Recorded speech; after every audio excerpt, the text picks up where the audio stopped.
नमस्कार दोस्तों। वो कहते हैं ना, लहरों को खामोश देखकर ये मत समझना कि समुंदर में अभी रवानी नहीं है। जब भी उठेंगे तूफान बनकर उठेंगे, बस अभी उठने की ठानी नहीं है।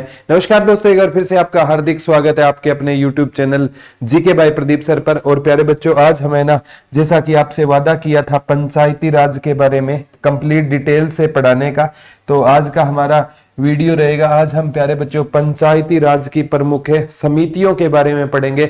इतनी डिटेल में पढ़ेंगे शायद ही आपने कभी पढ़ा होगा, और हो सकता है पढ़ा भी है तो कोई दिक्कत है नहीं है प्यारे बच्चों।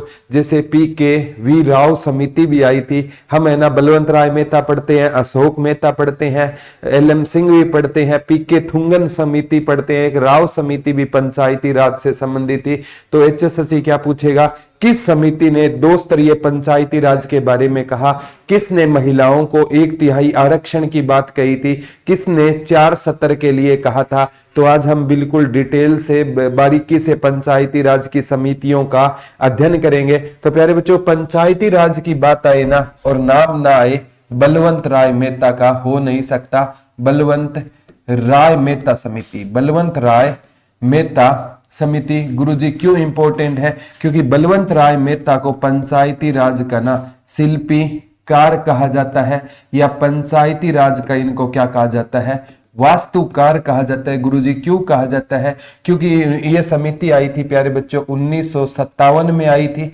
और इस समिति ने जो मतलब सुझाव दिए थे उनको ना NDC राष्ट्रीय विकास परिषद ने कब स्वीकार किया था, 1958 में। तो बलवंत राय मेहता समिति आपको 1957-58 में मिलेगी। और इन्होंने भी किसके पर बल दिया था, सत्ता के विकेंद्रीकरण। पंचायती राज क्या है, सत्ता का विकेंद्रीकरण रहेगा, सत्ता का क्या रहेगा, विकेंद्रीकरण रहेगा। और बलवंत राय मेहता ने ना क्या कहा था कि पंचायती राज ना त्रिस्तरीय होना चाहिए। कितने स्तर पर होना चाहिए, त्रिस्तरीय होना चाहिए। ग्राम लेवल पर ना, या गांव लेवल पर क्या होना चाहिए, ग्राम पंचायत होना चाहिए। तो ये पूछा जाएगा पंचायती राज का निम्न स्तर कौन सा है, ग्राम पंचायत। और पंचायती राज का मध्य स्तर है ना, जिसे प्रखंड बोलते हैं, वहां पर ना पंचायत समिति होनी चाहिए। क्या होनी चाहिए, पंचायत समिति होनी चाहिए। और पंचायती राज का जो शीर्ष स्तर है ना, जिला, वहां पर क्या होनी चाहिए, जिला परिषद होनी चाहिए। तो प्यारे बच्चों, 3 क्वेश्चन तो यहीं से बनेंगे। पंचायती राज की मध्य इकाई कौन सी है, पंचायत समिति, और शीर्ष इकाई कौन सी है, जिला परिषद, निम्न इकाई कौन सी है, ग्राम पंचायत। और ग्राम पंचायत के मुखिया को क्या कहा जाता है, सरपंच कहा जाता है। और सरपंच का चुनाव लड़ने के लिए आपकी एज कितनी होनी चाहिए, 21 वर्ष होनी चाहिए, जो कि सबसे कम मानी जाती है। क्योंकि अगर आप लोकसभा का चुनाव लड़ने की अगर मैं बात करूं तो आपकी एज होनी चाहिए 25 वर्ष होनी चाहिए। अगर आप राज्यसभा का चुनाव लड़ना चाहते हो तो आपकी एज होनी चाहिए 30 वर्ष होनी चाहिए। अगर आप राष्ट्रपति उपराष्ट्रपति का चुनाव लड़ना चाहते हो तो आपकी एज होनी चाहिए 35 वर्ष होनी चाहिए। तो सबसे कम एज है। इसमें लोकसभा के साथ विधानसभा ऐड कर लेना, राज्यसभा के साथ विधान परिषद ऐड कर लेना, राष्ट्रपति के साथ उपराष्ट्रपति ऐड कर लेना। तो प्यारे बच्चों, सबसे कम उम्र है पंचायती राज का चुनाव लड़ने की 21 वर्ष। और अगर आए मतदान करने की आयु है ना, तो जो ग्राम सभा के लोग हैं ना, वो मतदान में हिस्सा लेंगे। और ग्राम सभा के सदस्य वो होंगे जिनकी एज है ना 18 वर्ष है और जिनका मतदाता सूची में नाम है। तो प्यारे बच्चों, वो पंचायती राज का क्या लड़ सकते हैं, चुनाव। पहले ये एज कितनी एज थी, 21 वर्ष से 21 वर्ष से घटाकर इन्हें क्या कर दिया गया, 18 वर्ष। आगामी एग्जाम में प्यारे बच्चों कोई भी लेक्चर शुरू करो, जय मां सरस्वती का नाम लेकर शुरू किया करो, डेफिनेटली आपको फायदा होगा। अब प्यारे बच्चों, ये क्वेश्चन आ सकता है, बलवंत राय मेहता समिति का दूसरा नाम क्या था, तो ग्राम उद्धार समिति था, ग्राम उद्धार समिति होता था। यह क्वेश्चन बनेगा प्यारे बच्चों। बलवंत राय मेहता समिति का दूसरा नाम क्या होता था, ग्राम उद्धार समिति होता था। इन्हें ग्राम उद्धार समिति के नाम से जाना जाता था। यह क्वेश्चन आगामी एग्जाम में आया था, एक बार पूछा गया था। इसकी सिफारिशों को NDC ने मंजूरी कब दी थी, 12 जनवरी 1958 को। यह क्वेश्चन आ सकता है कि बलवंत राय मेहता समिति की सिफारिशों को राष्ट्रीय विकास परिषद ने राष्ट्रीय विकास परिषद ने मंजूरी कब दी थी? एनडीसी बोलते हैं, नेशनल डेवलपमेंट, ठीक है। ये प्यारे बच्चों आगामी एग्जाम में क्वेश्चन आ सकता है, परिषद, ठीक है, काउंसिल बोला जाता है। तो 12 जनवरी को इसको क्या दी थी मंजूरी? 12 जनवरी को ही हम है ना स्वामी विवेकानंद की याद में कौन सा दिवस मनाते हैं? स्वामी विवेकानंद जी की याद में कौन सा दिवस मनाते हैं? युवा दिवस मनाते हैं। और ये राष्ट्रीय विकास परिषद वही थी जो पंचवर्षीय योजनाओं को देख रेख करने का भी काम किसका होता था? राष्ट्रीय विकास परिषद का होता था। तो ये थी बलवंत राय मेहता समिति, क्योंकि इनको पंचायती राज का ना वास्तुकार बलवंत राय मेहता समिति को क्यों कहा जाता है? क्योंकि इन्होंने ना ये नहीं कहा था कि हमें कुछ करना, इन्होंने करके दिखाया था। इससे पहले प्यारे बच्चों 2 अक्टूबर 1952 को मैंने बताया था आपको सामुदायिक विकास कार्यक्रम हुआ, फिर उसका नाम बदल कर राष्ट्रीय प्रसार समिति कर दिया गया, लेकिन वो सफल नहीं हुआ। लेकिन इन्होंने काम किया नहीं बल्कि काम को कर कर दिखाया। तभी तो कहता हूं प्यारे बच्चों, आप अगर कहते हो ना कि ये होना चाहिए, लोग आपकी बातों से नहीं समझेंगे, लोग आपके एग्जाम्पल अगर आप करके दिखाओगे ना, हाँ मैंने किया है, आप कर सकते हो, तो उससे समाज में ज्यादा बदलाव आएगा। अब आती है अशोक मेहता समिति। कौन सी समिति आती है? अब आप कहोगे अशोक मेहता समिति गुरुजी कल भी आपने बताया, कल डिटेल नहीं बताई, आज हम डिटेल में पढ़ेंगे। 20 साल बाद 1977 में यह समिति आई और सिफारिश कब रखेगी? 1978 में रखेगी। और प्यारे बच्चों बलवंत राय मेहता और अशोक मेहता का कोई संबंध नहीं है, यूं सोच लो कि कोई इसका भाई होगा, कोई संबंध नहीं है। हाँ इतना संबंध है कि दोनों पंचायती राज से संबंधित थी। गुरुजी जरूरत क्या थी जब बलवंत राय मेहता समिति सही चल रही थी? प्यारे बच्चों 20 साल हो गए और दुनिया है ना 20 सालों में क्या चाहती है? बदलाव चाहती है। अब सिंपल सी बात है, आज से प्यारे बच्चों 10-12 साल पहले है ना फोन आते थे, बड़े बड़े फोन आते थे। अब किसी के ना सर पर मार दो ना तो प्यारे बच्चों फोन फूटे ना फूटे, सामने वाले का क्या फूट जाएगा? सर फूट जाएगा। लेकिन आज है ना सभी को प्यारे बच्चों कौन से सेट पसंद है? सभी को सलीम सेट पसंद है। यानी कोई भी चीज है ना हमारी लाइफ में सबको अब सलीम चाहिए, सलीम चीजों के पीछे पड़ रहे हैं। अब कहीं और से कहीं और बात मत ले जाना, यहाँ पर पढ़ाई की बात हो रही है, कहीं के फीलिंग ले जाओ। तो अब सबको सलीम चीजें पसंद है, पहले सबको भारी चीजें यानी भारी सेट पसंद थे। तो अशोक मेहता समिति कब बनी थी? 1977-78 में अशोक मेहता समिति बनती है। तो अब प्यारे बच्चों 20 साल बाद है ना ये कहती है कि पंचायती राज है ना कितने स्तर का होना चाहिए? 2 स्तर का होना चाहिए। और पंचायती राज का जो कार्यकाल है ना, जो टेन्योर है, वो कितने वर्ष होना चाहिए? 4 वर्ष होना चाहिए। तो इससे पूछा गया कि 2 स्तर बताओ कौन सा होना चाहिए? तो ये कहता है एक तो मंडल पंचायत होनी चाहिए, ठीक है, ग्राम स्तर पर ना मंडल पंचायत होनी चाहिए, और एक जिला परिषद होनी चाहिए, ठीक है। तो जो जिला परिषद वाला तो वो तो ठीक था, और मंडल पंचायत में ना हमें 10 से 15 क्या शामिल करने चाहिए? गांव शामिल करने चाहिए। और हमें ना ज्यादा महत्व किसको देना चाहिए? जिले को ज्यादा महत्व देना चाहिए। यही से क्वेश्चन पूछा गया था प्यारे बच्चों। इन्होंने कहा था कि जिला पंचायत परिषद है ना इसको ज्यादा महत्व देना चाहिए, ठीक है। यहां से क्वेश्चन आगामी एग्जाम में पक्का पूछा जाएगा। इन्होंने क्या सिफारिश की थी? 2 स्तर का होना चाहिए, मंडल पंचायत ग्राम लेवल पर 10 से 15 गांव, और एक जिला परिषद, इसको ज्यादा मजबूती देनी चाहिए। और जब सरकार ने इसको कहा कि आप प्रूफ करके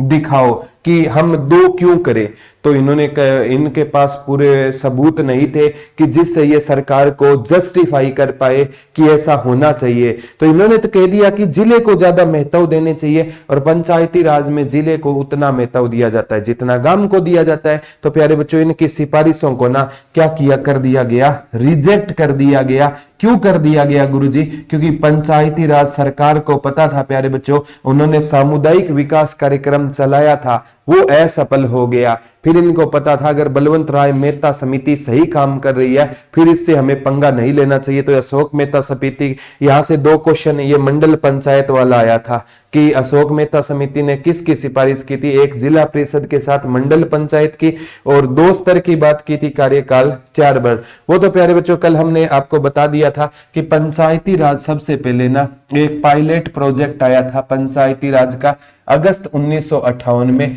वो कहां पर आया था? आंध्र प्रदेश में आया था। आंध्र यदि पंचायती राज का ट्रायल वर्जन आंध्र प्रदेश में आया, लेकिन पंचायती राज रियल में 2 अक्टूबर 1959 को कहां पर आया था? नागौर राजस्थान में आया था। नागौर राजस्थान में आया था। इसके बाद पूछे तो 1959 में कहां पर आया था? आंध्र प्रदेश में पंचायती राज आया था। 1960 की बात करूं ना प्यारे बच्चों, ये तमिलनाडु में आया था। कहां पर आया था? तमिलनाडु में आया था, कर्नाटक में आया था। ठीक है। 1962 में पंचायती राज कहां पर आया था? महाराष्ट्र में आया था। कहां पर आया था? महाराष्ट्र में पंचायती राज आया। लेकिन ये कभी क्या नहीं हो पाया था प्यारे बच्चों? सफल नहीं हो पाया था, क्योंकि पंचायती राज को क्या दर्जा नहीं था? संवैधानिक दर्जा नहीं था। 1960 में कब आया? कहां पर आया था? असम आया था, जिसे पुराने टाइम में कामरूप के नाम से जाना जाता था। ये तो पहले का इतिहास था। दोनों समिति हमने पढ़ ली। अब प्यारे बच्चों सबसे ज्यादा क्वेश्चन जो समिति से आएंगे ना, वो तीसरी समिति से सबसे ज्यादा क्वेश्चन आते हैं, और यहीं से पीवी के राव समिति, पीवी के राव समिति, पीवी के राव समिति, इससे सबसे ज्यादा क्या आते हैं? क्वेश्चन आते हैं। प्यारे बच्चों आप है ना, केवल है ना 3 या 4 समिति, ज्यादा तो आप बलवंत राय मेहता समिति पढ़ोगे या अशोक मेहता पढ़ लोगे, ज्यादा LM सिंघवी पढ़ लोगे या PK थुंगन समिति पढ़ लोगे। और जो सभी पढ़ाते हैं तो वो तो प्यारे बच्चों फिर मेरे पढ़ाने का क्या फायदा? तो प्यारे बच्चों हमें ऐसे चीजों पर, कंसेप्ट पर मेहनत करनी चाहिए जो है ना, जहां से क्वेश्चन तो आए और जो किताबों में भी ना मिले। तो प्यारे बच्चों यहां से क्वेश्चन आ सकता है कि ये समिति, जैसे अशोक मेहता समिति है ना, उसमें एक बार आया था कितने सदस्य थे? अशोक मेहता समिति है ना, अशोक मेहता समिति, उसमें 13 सदस्य थे। जो 1977 में बनी थी रिपोर्ट, 1978 में आई थी, रिजेक्ट कर दी गई, 13 सदस्य थे। पीवी के राव समिति ने ना कहा पंचायती राज है ना कितने स्तर का होना चाहिए?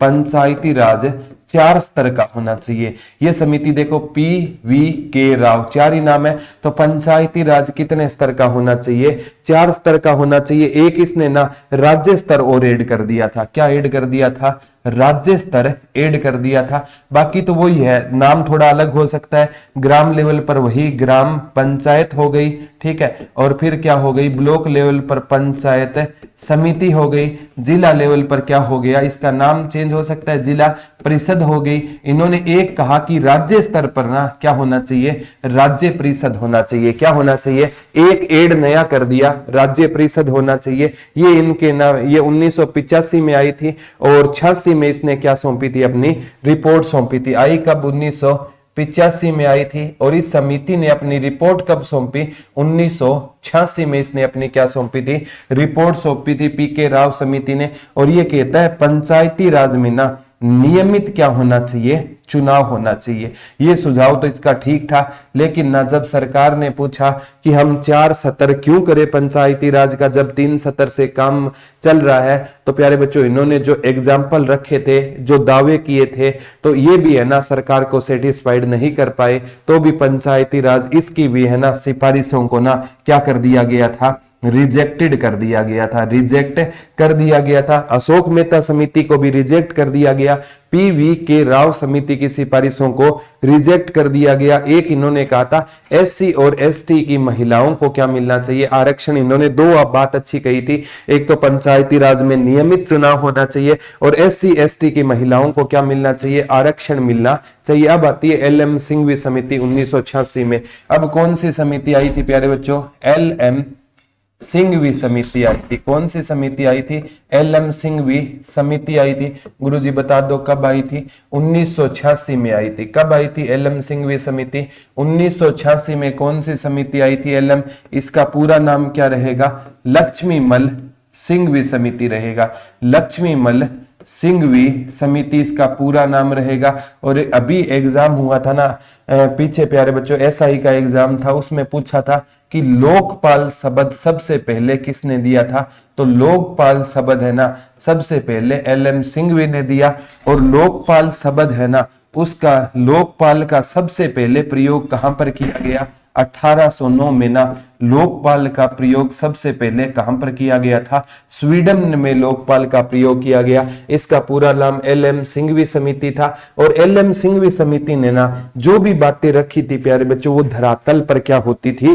लागू होती थी। इन्होंने जो भी बातें कही, इन्होंने सबसे पहले एक बात कही थी कि पंचायती राज को ना संवैधानिक मान्यता मिलनी चाहिए। आज से पहले किसी समिति ने नहीं कहा कि पंचायती राज को संवैधानिक मान्यता मिलनी चाहिए, क्योंकि प्यारे बच्चों अब पंचायती राज है ना किस मान्यता की ओर बढ़ेगा? संवैधानिक मान्यता की ओर बढ़ेगा। तो इन्होंने जितने भी सुझाव दिए, ठीक है सरकार बाद में मानेगी, लेकिन ना इनके सुझाव बिल्कुल ठीक थे। एक इन्हें कहा आर्थिक रूप से ना पंचायती राज को क्या करना चाहिए? आत्मनिर्भर करना चाहिए। इन्होंने कहा पंचायती राज को ना आर्थिक रूप से पंचायती राज को क्या करना चाहिए? आत्मनिर्भर करना चाहिए। आर्थिक रूप का मतलब क्या है? उनकी आय के साधन क्या होने चाहिए? फिक्स होने चाहिए। सरपंच है ना, अगर गांव का विकास तो तभी करेगा ना जब उसके पास पैसा होना चाहिए, या पट्टे पर उसके पास भूमि होनी चाहिए जिसकी वो बोली लगाकर क्या कर सकता है? पैसा ले सकता है। तो इन्होंने ये कहा था कि आर्थिक रूप से उनको क्या करना चाहिए? आत्मनिर्भर करना चाहिए। इन्होंने कहा था एक न्याय पंचायत और ग्राम पंचायत दो होनी चाहिए। क्या कहा था? एक है ना न्याय पंचायत होनी चाहिए, यानी इन्होंने कहा था कि ग्राम पंचायत के अंदर ही ना एक न्याय पंचायत होनी चाहिए। न्याय पंचायत क्यों होनी चाहिए गुरुजी? क्योंकि प्यारे बच्चों अब हर मतलब बात का फैसले के लिए हम जरूरी नहीं है कोर्ट जाएंगे, तो एक न्याय पंचायत गांव में होगी ना। अब पहले के टाइम में प्यारे बच्चों जो सरपंच होते थे ना, वो ही फैसले सुलझा दिया करते थे, पुलिस की नौबत नहीं आती थी। तो इनकी बात को सरकार ने कहा कि एल.एम. सिंघवी साहब सही कह रहे हैं कि न्याय पंचायत अगर गांव में होगी तो पुलिस तक मामले कम से कम जाएंगे। एक इन्होंने ना महिलाओं के लिए 1/3 आरक्षण की मांग की थी कि महिलाओं को पंचायती राज में ना महिलाओं को कितना आरक्षण मिलना चाहिए? 1/3 महिलाओं को पंचायती राज में क्या मिलना चाहिए? आरक्षण मिलना चाहिए। ये बात भी किसने उठाई थी? एल.एम. सिंघवी समिति ने उठाई थी। और इन्होंने कहा था एससी और एसटी, शेड्यूल कास्ट और शेड्यूल ट्राइब को भी ना उनके अनुपात के हिसाब से क्या मिलना चाहिए? आरक्षण मिलना चाहिए। और एक सबसे जरूरी बात इन्होंने ये उठाई थी प्यारे बच्चों आगामी एग्जाम में कि नगर पालिका भी होनी चाहिए, यानी नगर पालिका को भी होनी चाहिए। जहां पर जनसंख्या ज्यादा होना वहां पर क्या होनी चाहिए? नगर पालिका होनी चाहिए। तो एक भी ऐसा सुझाव नहीं था प्यारे बच्चों जो बाद में इनका माना नहीं गया। हालांकि इस समिति की ना सिफारिशों को एक बार तो आप कह दोगे कि इनको स्वीकार नहीं किया गया, लेकिन ना 1986 में आई थी। 1986-87 बता दिया जाता है, क्योंकि बनने के बाद रिपोर्ट ये 1 साल लगभग लग जाता है रिपोर्ट में। तो एल.एम. सिंघवी समिति बहुत इंपॉर्टेंट है प्यारे बच्चों। पी.वी.के. राव समिति भी इंपॉर्टेंट थी, लेकिन इनका इतना आएगा 4 स्तर के पंचायती राज की बात कही थी। और चौथा स्तर उन्होंने क्या बताया था कि राज्य परिषद होनी चाहिए। तो ठीक है, जो उनकी बात को नहीं माना गया। तो एल.एम. सिंघवी समिति, एल.एम. सिंघवी साहब वो है जिन्होंने लोकपाल शब्द सबसे पहले दिया। लोकपाल शब्द का प्रयोग 1809 में सबसे पहले स्वीडन ने किया। और इसने कहा था पंचायती राज को संवैधानिक मान्यता मिलनी चाहिए, बाद में मिली।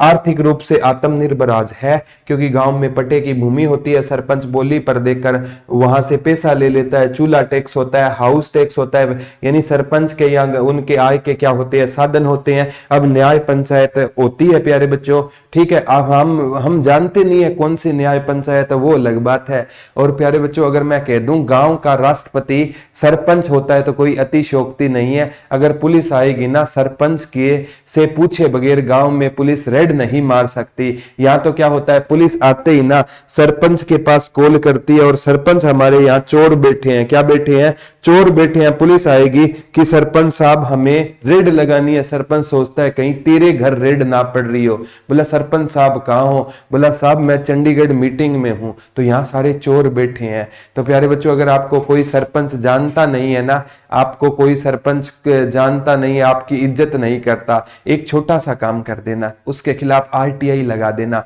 शाम से पहले सरपंच है ना आपके घर आ जाएगा और वो आपका नंबर भी फीड करेगा। आधी घंटे से बजने से पहले वो कॉल उठाएगा, बोला बेटा RTI वापस ले ले। हमें तो प्यारे बच्चों अधिकारों का ही पता नहीं है। ग्राम सभा की मीटिंग होनी चाहिए। ये सारी की सारी चीजें जब पंचायती राज में आपको पढ़ाऊंगा ना, सारी की सारी चीजें हम अच्छे से आपको अपने अधिकारों का पता चलेगा कि क्या अधिकार हमारे पास होते हैं। लेकिन हमें तो पता नहीं है, हम तो एक सरपंच के इलेक्शन के दिन सरपंच को वोट दे देते हैं और उसके बाद थोड़ा सा कोई साइन बाइन।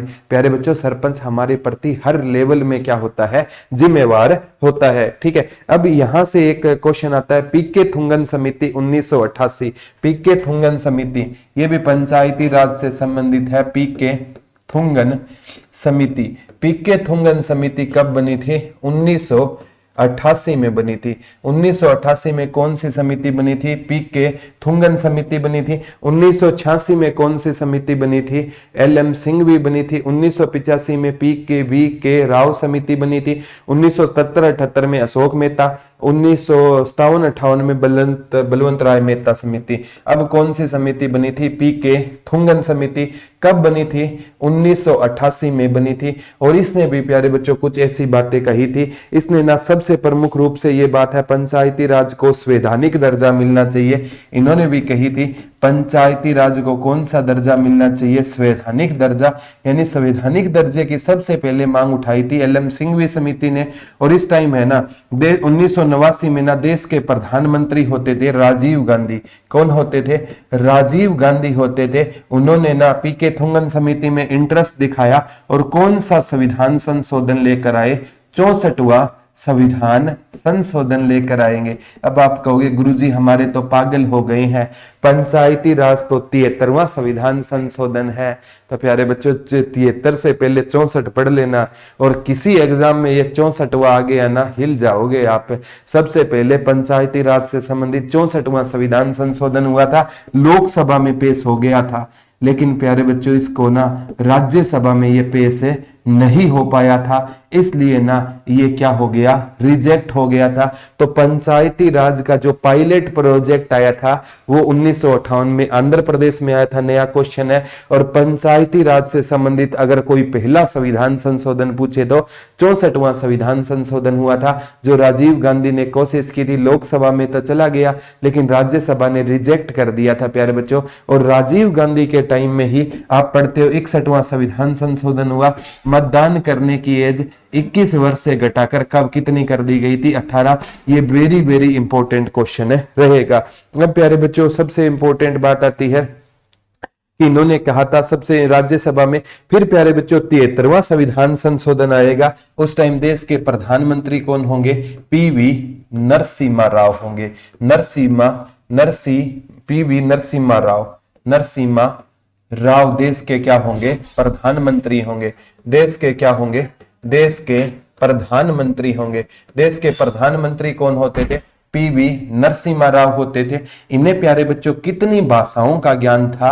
12 भाषाओं का ज्ञान था। और PV नरसिम्हा राव को इसीलिए क्या कहा जाता है? आधुनिक भारत का चाणक्य कहा जाता है। क्या कहा जाता है प्यारे बच्चों? आधुनिक भारत का चाणक्य किसे कहा जाता है? तो ये PV नरसिम्हा राव को आधुनिक भारत का क्या कहा जाता है? चाणक्य कहा जाता है। और इनके टाइम में कौन सा संविधान संशोधन हुआ था? 73वां संविधान संशोधन हुआ था। और कौन सी अनुसूची जोड़ी गई थी प्यारे बच्चों? 11वीं अनुसूची जोड़ी गई थी। कौन सी अनुसूची जोड़ी गई थी?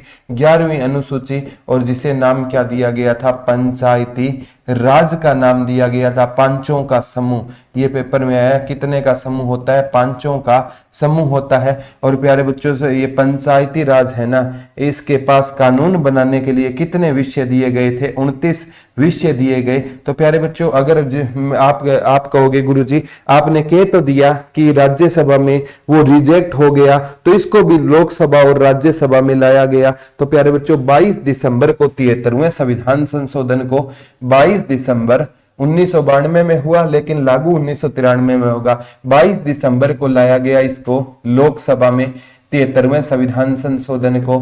तो लोकसभा में पास हो गया।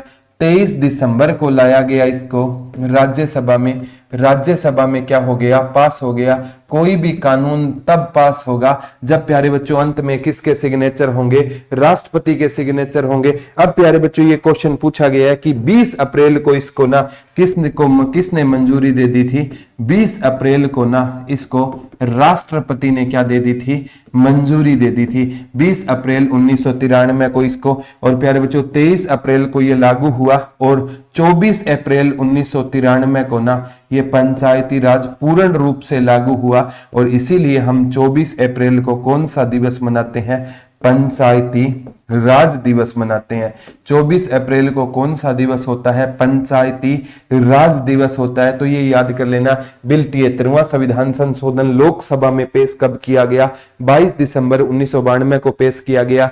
23 दिसंबर 1992 को इसको राज्यसभा में लाया गया, लोकसभा में पास हुआ, राज्यसभा में फिर अगला साल आ गया 1993। तो 20 अप्रैल को माननीय राष्ट्रपति जी ने महोदय ने इसको मंजूरी दे दी, तब कानून बना। तो 23 अप्रैल से प्यारे बच्चों, पहले वैसे 23 अप्रैल को ये कहा गया लागू होगा, लेकिन पूर्ण रूप से 24 अप्रैल को लागू हुआ। इसीलिए हम 24 अप्रैल 1993 को पंचायती राज का एक महत्वपूर्ण पढ़ते हैं। तो प्यारे बच्चों 24 अप्रैल को हम कौन सा दिवस मनाते हैं, पंचायती राज दिवस मनाते हैं। और प्यारे बच्चों हरियाणा में पंचायती राज की अगर मैं बात करूं ना, तो हरियाणा में पंचायती राज की अगर मैं बात करूं, हरियाणा में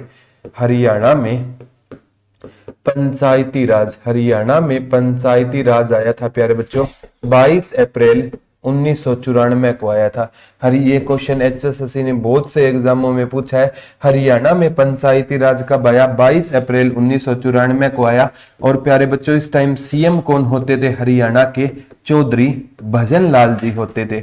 और प्यारे बच्चों चौधरी भजन लाल जी को क्या कहा जाता है, आधुनिक हरियाणा का चाणक्य कहा जाता है।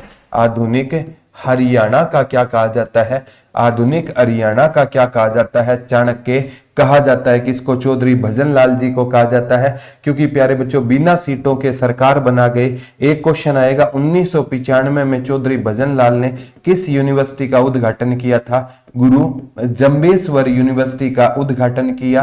गुरु जम्बेश्वर यूनिवर्सिटी का चौधरी भजन लाल जी ने क्या किया था प्यारे बच्चों, यूनिवर्सिटी का क्या किया था, उद्घाटन किया। आज ये गुरु Jambheshwar science and technology university के नाम से जानी जाती है। ये आता है कौन सी जाति गुरु जम्बेश्वर भगवान को, गुरु जम्बेश्वर, ये प्यारे बच्चों अभी SI में है, जम्बेश्वर भगवान को विष्णु जी या लक्ष्मी नारायण जी का अवतार मानती है। तो कौन सी जाति मानती है, बिश्नोई जाति मानती है। और प्यारे बच्चों इस में ना दिसंबर 2019 में ना इस यूनिवर्सिटी में ना अमृता देवी की एक चेयर स्थापित की गई है। अमृता देवी की क्या स्थापित की गई है, एक चेयर स्थापित की गई है। कब स्थापित की गई है, दिसंबर 2019 में ना अमृता देवी की इस यूनिवर्सिटी में क्या लगी है, चेयर लगी है। जो 1730 में ना पेड़ों की रक्षा करते हुए जो चिपको आंदोलन चलाया था, बाद में सुंदर कुमार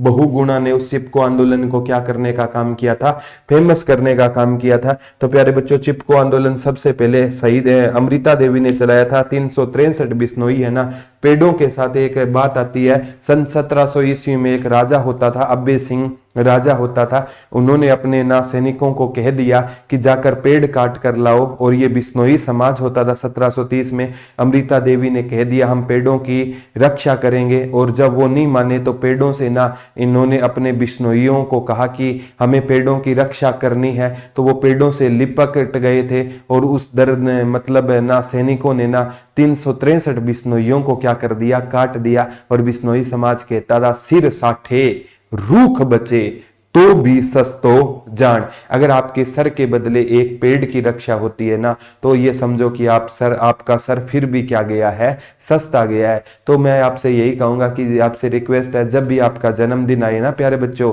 एक पेड़ जरूर लगाया करो और उसकी देख रेख किया करो। आपके जाने के बाद भी ना लोग याद करेंगे कि उस इंसान ने क्या लगाया था, एक पेड़ लगाया था। ना भी याद करे प्यारे बच्चों, तो भी मैं माता पिता से बड़ा कोई ज्ञानी नहीं है और पर्यावरण से बड़ा कोई दानी नहीं है। इस बात का हमेशा आपको ध्यान रखना है, हमारे गुरुजी कहा करते थे। तो प्यारे बच्चों ये चीजें है ना, हर जन्मदिन पर वैसे आप फीलिंग लेने के लिए 4-5 हजार का खर्चा कर देते हो, पार्टी कर लेते हो, कुछ शाम को महफिल बना लेते हो। काश आप अगर एक पेड़ लगाओगे तो उम्र भर याद किए जाओगे। तो ये चौधरी भजन लाल ने एक इनकी बात और है, सबसे ज्यादा SYL के मुद्दे पर, सतलुज यमुना लिंक के मुद्दे पर, जो किसके बीच में है, हरियाणा और पंजाब के बीच में किसने काम किया था, चौधरी भजनलाल। 1983 में सबसे पहली सफल फिल्म आई थी बहू रानी, और ये जब रोहतक थिएटर में पेश की गई थी ना, तो इस बहू रानी का उद्घाटन किसने किया था इस फिल्म का, तो चौधरी भजनलाल ने करने का काम किया था। तो प्यारे बच्चों हरियाणा में 22 अप्रैल 1994 को पंचायती राज आया। अब पंचायती राज है ना संविधान के भाग किस में है, तो पंचायती राज है ना संविधान के भाग 9 में है। पंचायती राज है ना किस अनुसूची में है, तो पंचायती राज है ना अनुसूची 11 में है। पंचायती राज के पास कानून बनाने के लिए, पंचायती राज के पास कानून बनाने के लिए कितने विषय है, तो 29 विषय पंचायती राज के पास क्या बनाने के लिए है, कानून बनाने के लिए है। संविधान के भाग 9 में है, अनुसूची कितनी कौन सी है 11, और इसके पास कानून बनाने के लिए कितने विषय है, 29 विषय है। और ये पेपर में पक्का पूछा जाएगा। और प्यारे बच्चों इसमें ना क्या है 243 आप पढ़ोगे ना ए से लेकर ओ तक, आर्टिकल पूछे तो 243 ए से लेकर ओ तक, कै से लेकर अण तक पढ़ते हो। और संविधान में अगर ना अनुच्छेद 40, ठीक है, अनुच्छेद 40 में भी किसका वर्णन है, पंचायती राज का। और ये अनुच्छेद 40 गुरुजी किस में आता है, नीति निर्देशक सिद्धांत में आता है। किस में आता है, नीति निर्देशक सिद्धांत में आता है। यानी हर राज्य की जिम्मेवारी होगी कि हर मतलब राज्य में क्या होना चाहिए, पंचायती राज। तो प्यारे बच्चों DSSP बोला जाता है नीति निर्देशक सिद्धांत को। ये हमने किस देश से लिए थे गुरुजी, ये पेपर में पक्का आएगा। नीति निर्देशक सिद्धांत हमने आयरलैंड से लिए थे। और प्यारे बच्चों एक बार आया था नीति निर्देशक सिद्धांत राज्य को कैसा राज्य बनाते हैं, तो नीति निर्देशक सिद्धांत राज्य को कल्याणकारी राज्य बनाते हैं। नीति निर्देशक सिद्धांत राज्य को कैसा राज्य बनाएंगे, कल्याणकारी राज्य बनाएंगे। ये सिद्धांत हमने कहां से लिए थे, आयरलैंड से लिए थे। गुरुजी संविधान के किस भाग में है, तो संविधान के भाग 4 में है। गुरु 4 में तो मौलिक कर्तव्य है, वो 4A में है। संविधान का भाग 4 कहां से कहां तक है, 36 से लेकर 51 तक है। तो उसमें 40 में क्या आता है, ये पंचायती राज का क्या मिलता है, वर्णन मिलता है। क्या इसको चैलेंज किया जाता है, नीति निर्देशक सिद्धांत को प्यारे बच्चों चैलेंज नहीं किया जाता, क्योंकि ये राज्य की क्या होती है, जिम्मेवारी होती है कि ऐसा होना चाहिए। तभी तो अगर नीति निर्देशक सिद्धांत को सही से पालन किया जाए तो कोई भी राज्य कैसा बनता है, कल्याणकारी राज्य बनता है। तो प्यारे बच्चों यहाँ पर आपको डिटेल से ये चीजें पढ़ाई जाएगी। और एक स्पेशल सूचना है प्यारे बच्चों, कोई भी बच्चा है ना, एक नंबर देता हूँ 74 978 40047 पर। ये प्यारे बच्चों कंप्लीट एक हमारी टीम का कोर्स है, 19 टीचर है, ग्राम सचिव कनाल पटवारी का 999 रुपए का लाइव बैच है। रिकॉर्डेड लेना चाहोगे तो 499 में ये रिकॉर्डेड बैच ले सकते हो। ये 19 टीचर रहेंगे, ऑलरेडी सारा का सारा इसमें ना रिकॉर्ड कोर्स प्रोवाइड करवा दिया गया है। तो प्यारे बच्चों लाइव लेना चाहोगे तो रिकॉर्डेड भी मिलेगा और लाइव भी मिलेगा, दोनों मिलेंगे। और रिकॉर्डेड लेना चाहो तो ओनली रिकॉर्डेड मिलेगा। इस नंबर पर आप कॉन्टेक्ट करके। और एक प्यारे बच्चों ग्राम सचिव के लिए एक बाइलिंगुअल टेस्ट सीरीज है, 25 टेस्ट है उसमें। और प्यारे बच्चों एक टेस्ट 4 रुपए का है, तो 100 रुपए में ना वो टेस्ट ले सकते हो। इसमें बाइलिंगुअल हर प्रकार के पंचायती राज के अलग से, पटवारी के अलग से, ग्राम सचिव के टॉपिक वाइज भी क्वेश्चन डाले हुए। अच्छा लगे तो ले लेना, अदरवाइज कोई दिक्कत नहीं है। अब प्यारे बच्चों पंचायती राज से ना एक बार एग्जाम में ये क्वेश्चन पूछा गया था सबसे ज्यादा, कि सबसे इंपॉर्टेंट बात आती है पंचायती राज के बारे में, जो सबसे इंपॉर्टेंट है 73वां संविधान संशोधन और 74वां संविधान संशोधन। तो इसमें ना बच्चे कंफ्यूज होते हैं। तो 73वें संविधान संशोधन द्वारा ना कौन सी अनुसूची जोड़ी गई थी, 11वीं अनुसूची जोड़ी गई थी। और 74वें संविधान संशोधन द्वारा कौन सी अनुसूची जोड़ी गई थी? 12वीं अनुसूची जोड़ी गई थी। वो पूछेगा 73वें संविधान संशोधन द्वारा कितने विषय रहेंगे? तो पंचायती राज है ना कितने विषयों पर कानून बना सकता है प्यारे बच्चों? तो पंचायती राज है ना टोटल 29 विषयों पर कानून बना सकता है। अगर शहरी स्वशासन की बात करूं ना तो वो उसके पास कानून बनाने के लिए कितने विषय होंगे? 18 विषय होंगे। कितने विषय होंगे? 18। अब थोड़ा सा आपको रिकॉल लेकर जाता हूं पंचायती राज के बारे में प्यारे बच्चों। पंचायती राज से संबंधित पहली समिति होती थी बलवंत राय मेहता समिति, 1957 में बनी और उसकी सिफारिशों को एनडीसी यानी राष्ट्रीय विकास परिषद ने 12 जनवरी 1958 को मंजूर दिया। उसने कहा पंचायती राज 3 स्तर का होना चाहिए, ग्राम लेवल पर ग्राम पंचायत, मध्य प्रखंड लेवल पर पंचायत समिति, जिला लेवल पर जिला परिषद। इसीलिए पंचायती राज आज 3 स्तर का है ना। तो बलवंत राय मेहता समिति को ना या बलवंत राय को पंचायती राज का क्या माना जाता है? वास्तुकार माना जाता है। ये पेपर में आ सकता है कि पंचायती राज का वास्तुकार किसे माना जाता है? बलवंत राय मेहता को। ये आया था ग्राम सचिव में। उन्हें पंचायती राज का शिल्पकार भी कहा जाता है। हरियाणा का शिल्पकार चौधरी बंसीलाल को कहा जाता है। दोनों बात याद करना। फिर प्यारे बच्चों ये ना आगे सबसे पहले पंचायती राज, अगर मैं पायलट प्रोजेक्ट की बात करूं, अगस्त 1958 में आंध्र प्रदेश में आया, लेकिन पहली बार पंचायती राज वो पूछा नहीं जाता। 2 अक्टूबर 1959 को नागौर राजस्थान में आया था और बाद में 1959 में आंध्र प्रदेश में आया था। 1960 में असम में आ गया था प्यारे बच्चों। आपका ये पेपर में पूछा जा सकता है। असम में 1960 में क्या आया था? पंचायती राज आया था। तमिलनाडु कर्नाटक में आ गया। 1962 में महाराष्ट्र में आ गया। फिर 1977 में एक समिति बनी थी जिसका नाम था अशोक मेहता समिति। उसने कहा पंचायती राज 2 स्तर का होना चाहिए, कार्यकाल 4 वर्ष का होना चाहिए और इसने कहा था एक तो जिला परिषद होनी चाहिए और एक मंडल पंचायत होनी चाहिए। और इसकी सिफारिशों को 1978 में रिजेक्ट कर दिया गया क्योंकि जब इनसे जवाब मांगा गया तो कोई सेटिस्फैक्ट्री ये जवाब नहीं दे पाए। फिर प्यारे बच्चों 1985 में आप पढ़ते हो PKV राव समिति आई थी। उसने पंचायती राज 4 स्तर की मांग उठाई थी। हालांकि इसने 2 काम अच्छे किए थे। बोला पंचायती राज को भी हमें है ना वित्तीय साधनों की भी बात की, लेकिन PKV राव समिति का 4 स्तर वाली बात को वो डिफाइन नहीं कर पाए थे। उन्होंने चौथा राज्य परिषद की बात की थी, वो भी रिजेक्ट हो गई। फिर प्यारे बच्चों 1985-86 में आप पढ़ते हो ये LM सिंघवी समिति, लक्ष्मी मल सिंघवी समिति आई और इस समिति ने जो बात कही थी वो बिल्कुल सही थी। पंचायती राज को संवैधानिक दर्जा देने की मांग उठाई थी, वित्तीय आत्मनिर्भरता प्रोवाइड कराने की बात की थी। कहा था SC और ST के लिए अलग से आरक्षण होना चाहिए, महिलाओं के लिए 1/3 आरक्षण होना चाहिए और गांव में न्याय पंचायत होनी चाहिए और एक नगर निगम अलग से नगर पालिका होनी चाहिए जहां पर ज्यादा जनसंख्या है। तो इनकी बातें सारी ठीक थी। फिर प्यारे बच्चों 1900 आप पढ़ोगे PK थुंगन समिति। 1988 में PK थुंगन समिति आई और उस टाइम देश के प्रधानमंत्री होते थे राजीव गांधी और 1989 में वो 64वां संविधान संशोधन लेकर आए। वो पंचायती राज से संबंधित 1964 में पंचायती राज से संबंधित पहला संविधान संशोधन था जो लोकसभा में तो पारित हो गया लेकिन राज्यसभा में रिजेक्ट हो गया, तो वो लागू नहीं हो पाया। फिर प्यारे बच्चों सरकार बनती है, राजीव गांधी की हत्या कर दी जाती है। PV नरसिम्हा राव लिटो एक संगठन है, उसने हत्या कर दी थी। फिर प्यारे बच्चों एक PV ये जो नरसिम्हा राव देश के प्रधानमंत्री बनते हैं तो 22 दिसंबर को 73वां संविधान संशोधन लोकसभा में लाया जाएगा। 23 दिसंबर को वो राज्यसभा में, दोनों में मंजूरी मिल गई। 20 अप्रैल 1993 को राष्ट्रपति ने मंजूरी दे दी और 24 अप्रैल को ये लागू हुई। तो 24 अप्रैल को हम कौन सा दिवस मनाने का काम करते हैं?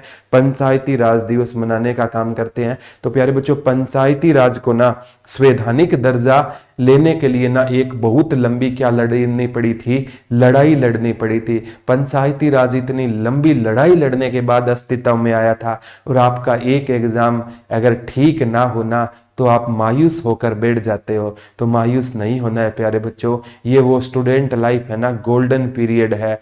ना अगर ग्राम सचिव की बात करूं तो इसके लिए ग्राम सचिव, कनाल पटवारी तीनों के पोस्ट स्पेसिफिक क्वेश्चन सारे करवाऊंगा। और आज माननीय चेयरमैन साहब ने भी बयान दे दिया है कि 25% क्या आएगी? हरियाणा जी के आएगी। तो आप उदास मत हो, हरियाणा जी के लौट कर जरूर आएगी। जिस प्रकार हिंदी और अंग्रेजी भी शहीद हो गए थे लौट कर वापिस लौटे थे, वे उस प्रकार से हरियाणा जी के लौट कर क्या आएगी, दोबारा आएगी। टेंशन लेने की कोई बात है नहीं है। निरंतर आपको पढ़ाई करनी है प्यारे बच्चों, क्योंकि पढ़ाई का कोई अल्टरनेट है नहीं होता। मैं तो आपसे यही रिक्वेस्ट करूंगा प्यारे बच्चों। और ये इसके साथ साथ है ना, आप नोट्स बनाना, और जो भी नोट्स बनाए ना अच्छे वाले, वो इस नंबर पर सेंड किए कर दिया करो 74,978,400,407 पर। कोई कल के भी नोट्स बनाए, जो भी अच्छे से नोट्स बनाए ना, उसका मैं प्यारे बच्चों टेलीग्राम में डाल दूंगा, उसका नाम भी बच्चों तक पहुंच जाएगा कि इसने हेल्प की है। क्योंकि मेरे को खुद को इतना टाइम प्यारे बच्चों मिल नहीं पाता कि कंटेंट भी तैयार करूं। हाँ जी के भाई प्रदीप सर का टेलीग्राम ग्रुप ज्वाइन कर लेना, हर जॉब से जुड़ी इंफॉर्मेशन मैं वहां पर डालता रहता हूं। तो इस नंबर पर आपको अच्छे वाले नोट्स, जिसने भी मेरे नोट्स बनाए हैं, इस नंबर पर सेंड कर देना, और मैं टेलीग्राम में वो नोट्स हैं डाल दूंगा। तो प्यारे बच्चों आज के लिए इतना ही रहेगा। और मैं तो आपसे कहूंगा कि पढ़ाई को बंद मत होने देना, नेगेटिव लोगों की संगति ही मत करना, उनकी संगति से आप दूर हो जाना, और एक दिन ना सफलता आपके कदम जरूर चूमेगी। गालिब कहा करते थे, एक हाथ में कलम है और एक हाथ में हल, और तुझे सफलता जरूर मिलेगी, आज नहीं तो कल, आज नहीं तो कल। इन्हीं शब्दों के साथ आज के लेक्चर को विराम देना चाहूंगा। तो और आप हंसते रहिए, मुस्कुराते रहिए, अपना और अपनों का ख्याल रखिए, और किसी भी हालत में एजुकेशन को बंद मत होने देना, और नोट से अपने दोस्तों के साथ भी जरूर शेयर करना। धन्यवाद दोस्तों, जय हिंद, जय भारत, लव यू ऑल।